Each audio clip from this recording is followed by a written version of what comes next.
Yo, what's up guys? Assalamu alaikum. Welcome to JavaScript tutorial number 5. In this tutorial, we are going to learn how to get user input using prompt.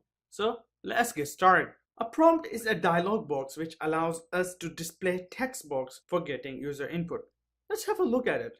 Let's write prompt. And as you can see, prompt has two parts, the message part and the value part. What are these? Let's first write it and then we'll understand. The message part will say message part. And in the value part, we'll say value part maybe. And I'm going to try displaying this.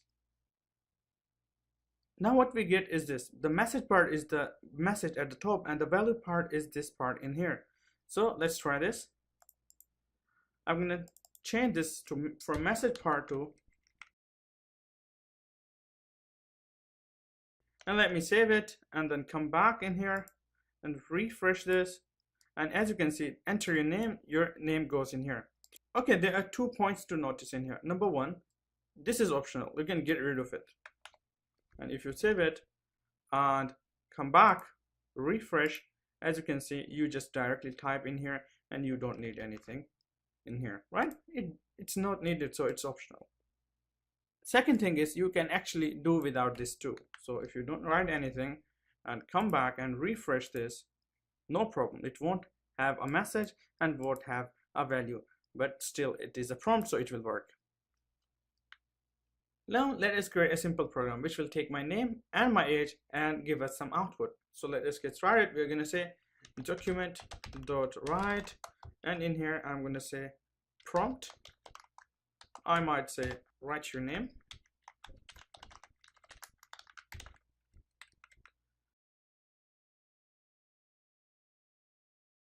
Come back in here, refresh this, and as you can see, write your name. I'm going to say Ali.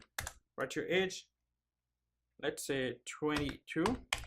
As you can see, it says Ali and 22. Now if you want to print it in a decent way, you can say name then plus the prompt. Similarly, age. Okay, this will go out.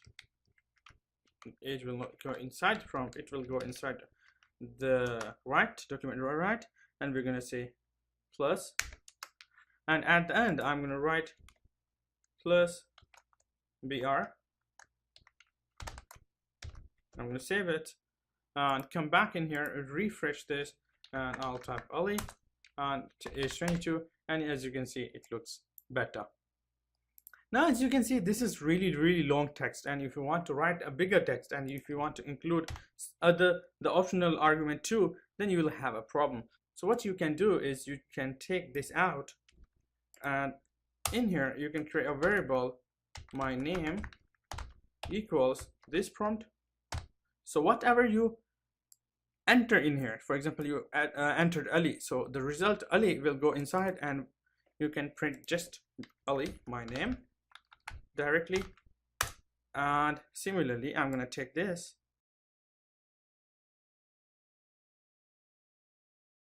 and if you come back in here and refresh this, you will see your name, and I'm going to type down this time to Ali, and age is again 22, and as you can see, it works perfect. It's all the same. Now what we're going to do is we actually want to output numbers, so we want to create a calculator. Let's create a calculator. Let's get a calculator. It will work this way. It's addition calculator, so it will add two numbers. So what can we do? It's simple. Let's in here, instead of this, let's say enter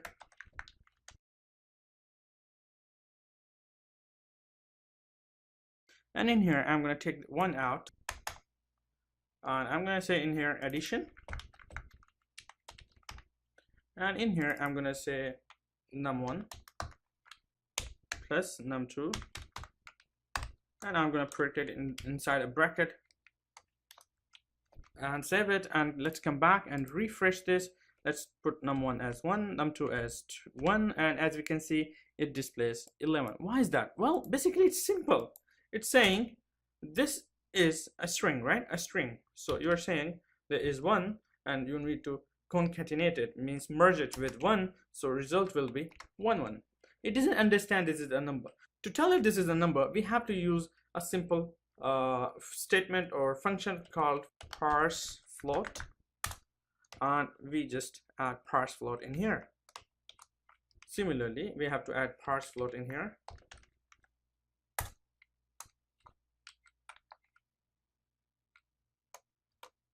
And let's save this. And now if we try this thing, 1 it's going to say 2. Okay guys, that was all for this tutorial, and I'll see you in the next tutorial. Bye bye.